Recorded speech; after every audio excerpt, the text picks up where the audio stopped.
주영석 기자의 뉴스 속으로. 뉴스 속으로는 예방과 치료의학도 최고, 리퍼도 최고, 시니어 어르신들에게 서울 메디칼 그룹이 최고, 서울 메디칼 그룹 제공입니다. 이 다보스 포럼이라고 불리우는 세계 경제 포럼 연차 포럼이 오늘 개막했습니다. 올해 주제는 분열된 세계에서의 협력이라는 제목으로 글로벌 시대 복원을 논의하게 됩니다. 또 한국인 2명 등 72명이 탑승한 네팔 항공기가 추락하는 사고가 일어났는데 이 네팔은 거의 매년 항공기 참사가 일어날 정도로 비행이 위험한 곳으로 꼽히고 있습니다. 또 파이저와 함께 코로나19 백신을 개발했던 독일의 바이온텍사가 암 백신 개발에 성공해서 올해 9월부터 영국에서 임상시험에 들어갈 예정이어서 관심이 집중되고 있습니다. 자, 주영석 기자. 안녕하십니까. 다보스 포럼이 개막했는데 올해 다보스 포럼에 특히 많은 관심이 쏠리고 있죠. 그렇죠. 오늘부터 이제 개막이 돼서 닷새 동안 계속 이제 포럼이 열리게 되는데요. 이게 연차 포럼, 그러니까 매년 열리는 포럼입니다. 근데 이제 열리는 곳이 스위스 다보스이기 때문에 그걸 따서 이제 세계 경제 포럼이 정식 명칭이지만 우리는 흔히 이제 다보스 포럼이라고 그러죠. 특히 올해는 주제가 굉장히 우리의 관심을 끌고 있어요. 주제가 뭐냐면 분열된 세계에서의 협력입니다. 분열된 세계에서의 협력, 이게 주제인데 그만큼 세계가 분열됐다는 걸 이제 인정을 하고 이 분열된 세계를 어떻게 다시 좀 협력하는 그런 세계로 만들 수 있을까, 여기에 대해서 논의한다는 얘기죠.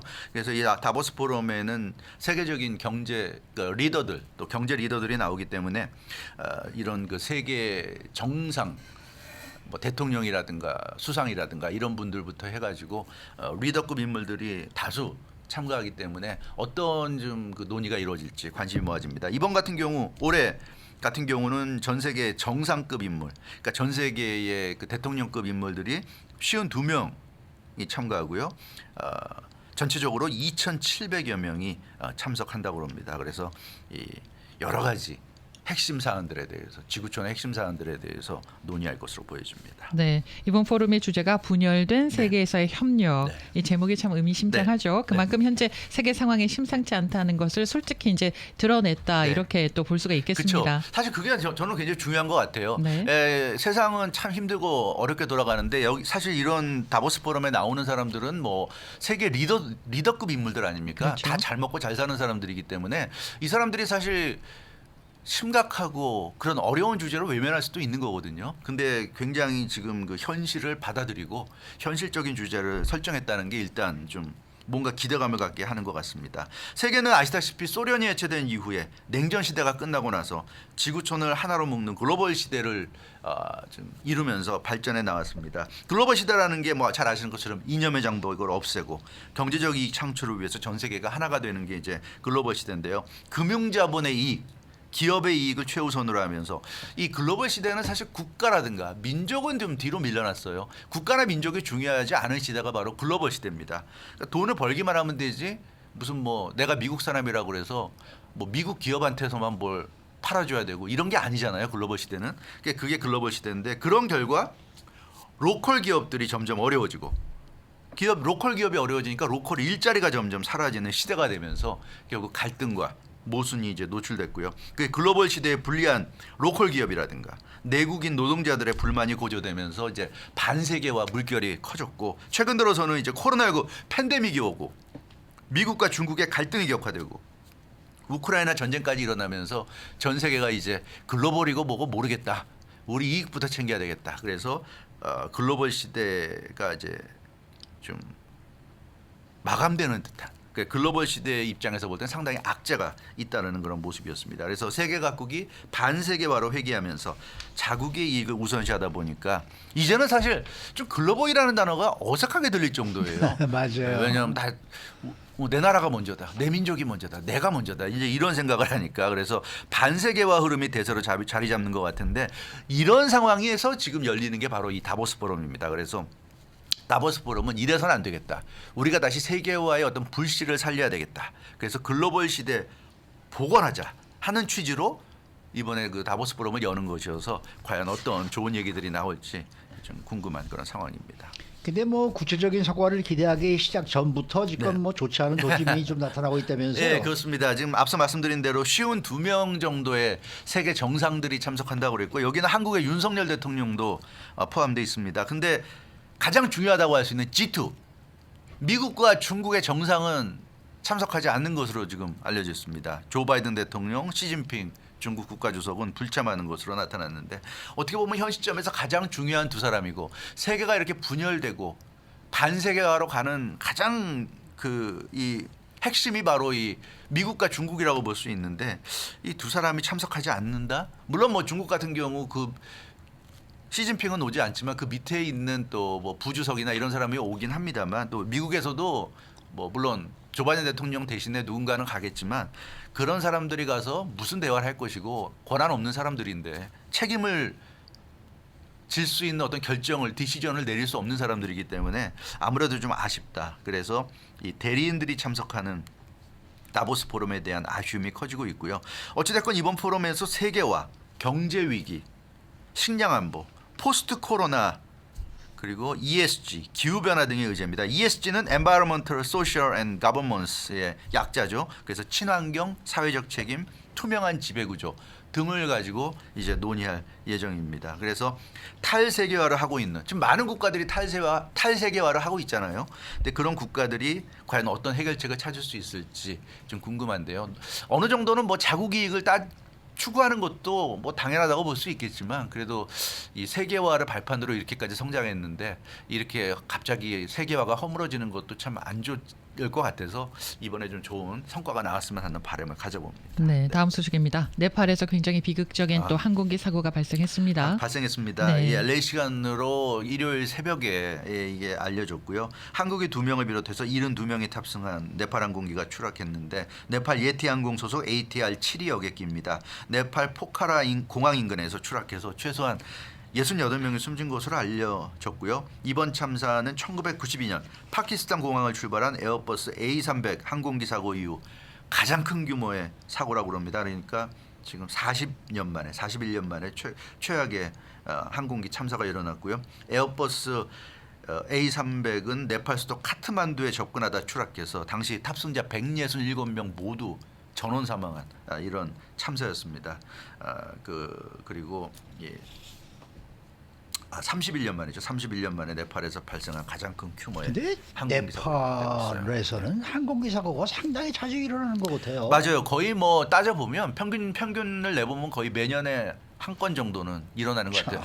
이 교통사고랑 달라서 항공기 참사는 사실 뭐 몇 건 일어나는 것도 대단한 거죠. 네. AP통신이 그래서 보도한 내용을 보면 1946년 이후 네팔에서 항공기 사고가 42건 일어났다고 합니다. 그러니까 거의 1년에 한 건 정도로 일어나고 있는데 이 42건은 매우 치명적인 항공기 사고라고 AP통신이 언급했어요. 그러니까 작은 사고 빼고 큰 사고만 따져도 이 정도란 얘기고요. 로이터 통신은 네팔에서 2000년 이후 항공기나 헬기 사고로 약 350여 명이 숨졌다. 또 이런 보도를 했습니다. 유럽연합이 그래서 네팔이 하도 위험하니까 2013년부터 10년째 올해까지 계속 지금 네팔에서 이륙하는 항공기들의 영공 비행을 지금 금지시키고 있다고 합니다. 그럴 정도로 굉장히 좀 위험하게 인식을 하고 있고요. 네팔에서 이렇게 유럽연합이 네팔에서 이륙해오는 항공기 운항을 중지시킨 이유는 사고 확률이 높다.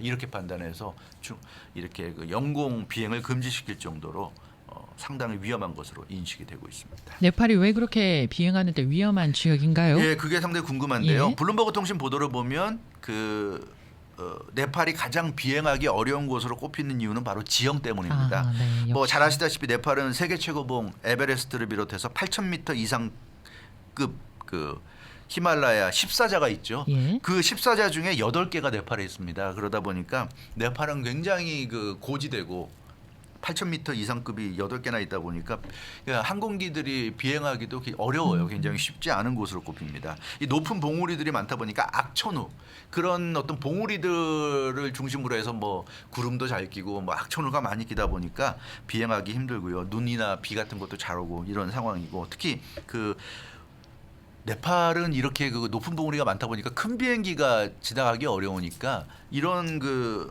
산을 타는 사람들이 이제 접근하기 위해서는 소형 비행기가 많이 가고 있어요. 외진 산악 지형에 접근하기 위해서 뭐 19인승 소형기를 갈아타서 이동하는 경우가 많은데 이런 그 소형기가 이제 이동하다가 사고를 많이 낸다고 합니다. 그리고 일부 공항은 안나푸르나 같은 히말라야 고봉들과 수십 킬로미터밖에 떨어지지 않은 곳에 위치해 있다 그래요. 말이 수십 킬로미터지 비행기가 하늘을 날아서 이렇게 착륙할 때 그렇게 큰 8,000m 이상급의 고봉들이 활주로 주변에 있으면 굉장히 어려움을 느낀다고 합니다. 그래서 이 봉우리와 봉우리 사이를 항공기들이 고개 비행하듯이 통과해야 하는 그런 상황도 맞는다 그러고요. 활주로가 그리고 짧다 그래요. 이 네팔의 활주로가 짧아서 착륙하는 것이 굉장히 어렵고 또 기체가 노후화돼 있고 네팔 공항을 왔다 갔다 하는 비행기들이 대부분 노후한 그런 기체들 그러다 보니까 역시 사고가 많이 날 수 있다. 그리고 이 항공과 관련된 인력이 많이 확보돼 있어야 되는데 그러지도 못하고 또 예보와 관련된 인력도 많이 확보하지 못하고 이러다 보니까 여러 가지 면에서 사고가 일어날 수 있는 그런 리스크가 굉장히 높은 것으로 이렇게 나타나고 있습니다. 그래서 뭐 일부 사람들은 그런 얘기까지 해요. 이건 좀 지나친 말일 수도 있지만 네팔에서 비행한다. 네팔에서 비행기 타는 건 정말 생명을 내놓고 타야 되는 거다. 이런 얘기까지 할 정도입니다. 네. 네. 자, 또 다른 소식입니다. 이번에는 암 백신이 개발됐다라는 소식이 들려오고 있네요. 이건 정말 인류 전체에 대단히 반가운 소식이라고 할 수가 있습니다. 바로 독일의 바이오엔텍사가 암 백신을 개발했다는 소식인데요. 화이자와 함께 코로나19에 맞서는 mRNA 방식의 백신을 개발한 회사로 명성이 높죠. 이 바이오엔텍이 암을 예방하는 암 백신 개발에 성공해서 오는 9월부터 영국에서 임상 실험에 돌입한다고 CNBC가 보도를 했습니다. 네. 암은 종류도 굉장히 많은데 네. 그렇기 때문에 암을 예방할 수 있는 백신이 만들어진다는 거는 네. 이거는 상상도 상상 못했는데요. 못했죠. 네. 어떻게 이렇게 개발이 됐나요? 그러니까 바이오엔텍이 근데 예? 느닷없이 개발한 게 아니라 지난 한 20여 년간을 암 백신 개발을 하기 위해서 주력을 했다고 그래요. 그러니까 바이오엔텍은 뭐 코로나가 끝났으니까 이제 암을 해볼까 이게 아니라 원래부터 암 백신을 심혈을 기울였던 회사입니다. 자기들이 제약회사로서 사명감을 갖고 한번 암 백신을 개발해 보겠다.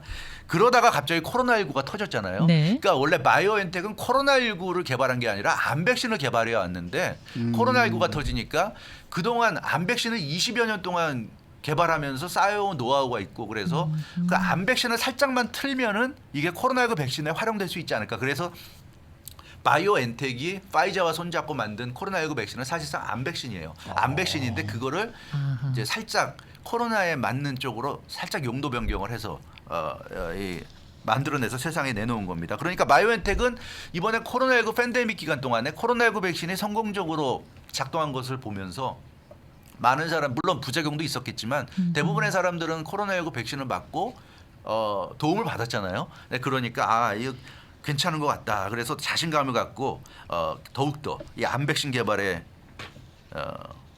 나서가지고 결국 이번에 성공을 한 것으로 보여집니다. 그래서 이 바이오엔텍의 암 백신의 원리는 코로나19 백신과 거의 같습니다. 거의 같아요. 그래서 이 바이오엔텍이 내놓은 암 백신도 기본적으로 mRNA 방식입니다. mRNA. 그러니까 이 mRNA 방식이 암 백신을 만들기 위해서 바이오엔텍이 심혈을 기울여 왔던 건데 이걸 코로나19가 아주 시급하니까 대처해야 되는 게 시급하니까 코로나19를 위해서 mRNA 방식을 내놨던 것이고요. 그래서 바이오엔텍은 이 mRNA 방식 덕분에 단백질이나 바이러스를 배양할 필요가 없잖아요. 복자만 하면 되는 거니까. 그래서 이 화학적 기술이기 때문에 백신 제조 속도가 빠르고 그래서 코로나19 백신에 드디어 개발에 성공했다고 합니다. 이 mRNA 백신 직접 그 인체 세포에 바이러스에서 발견된 것과 유사한 단백질 만드는 방법을 가르쳐 주는 거잖아요. 그래서 이번에 코로나19에서 아주 성공적으로 임무를 완수했고 이 암 백신을 암 세포를 상대로도 좀 성공할 수 있지 않을까 우리가 기대를 해볼 수 있을 것 같습니다. 코로나19 백신도 성공한 거 아니었습니까? 네, 그렇죠. 그러면 이번 암 백신도 성공을 할 수 있다라고 기대를 해도 될까요? 물론 뭐 성격은 다르겠지만 그래도 성공을 했기 때문에 지금 말씀하신 대로 기대 정도는 우리가 할 수 있을 것 같아요. 그러니까 바이오엔텍이 내놓는 이 mRNA 방식의 암 백신의 원리는 그렇습니다. 그러니까 암 환자들의 면역 체계가 해로운 세포, 암을 일으키는 세포를 공격하도록 만드는 방법이에요. 그러니까 mRNA 방식의 우리가 그 코로나19 백신 주사를 맞으면 그 코로나19 그 바이러스가 몸 안에 들어왔을 때 맞서 싸울 수 있게 해주는 거잖아요. 같은 원리입니다. 그래서 인간의 몸 안에서 암세포가 생겨서 이렇게 퍼져 나가려고 하면 이 mRNA 방식으로 우리 체내에 축적해 놓은 이 면역력이 면역 체계가 그 해로운 세포를 공격하는 겁니다. 근데 앞서 이현주 아나운서 말씀하신 대로 암 종류가 많잖아요. 그렇죠. 위암, 폐암 뭐 여러 가지가 네. 있는데 그래서 다양한 암 환자 상태에 맞게 약 10,000가지에 달하는 와, 10,000가지에 달하는 네. 그 백신을 내놓을 수 있다고 그러고요. 암 치료법까지 지금 바이오엔텍이 지금 개발 중이라고 그럽니다. 그래서 바이오엔텍이 암 백신 개발을 완료했고 이제는 이제 임상 시험에 들어가는 상황인데 우구르 사인 바이오엔텍 CEO가 인터뷰에서 그런 얘기를 했어요. 코로나19 팬데믹으로부터 많은 걸 배웠다. 영국 국립보건원과 협력해서 영국에서 임상 시험에 이제 들어간다 이런 얘기를 했고 암에 대한 면역요법, 백신 개발을 가속화하는 게 핵심이다 이런 얘기를 했고 이 암 백신이 바이오엔텍 계산대로 잘 된다면 전 세계적으로 수억 명의 사람들에게 영향을 미치게 될 것이고 이 암 백신이 다양하게 개발될 것이다. 암 종류가 많은 만큼 이런 얘기를 하고 있는데 정말 이건 좋은 얘기인 것 같아요. 획기적입니다. 네, 세상은 오래 살고 봐야 됩니다. 이 바이오엔텍이 꼭 성공하게 바라고요. 미국에서도 모더나와 머크도 지금 암 백신 개발에 나선다 그러니까 인류가 암을 정복할 날이 멀지 않지 않았나. 참 좋은 것 같습니다. 네. 수고 많으셨습니다. 주영석 기자였습니다. 뉴스 속으로는 예방과 치료 의학도 최고, 리퍼도 최고, 서울 메디칼 그룹 제공이었습니다.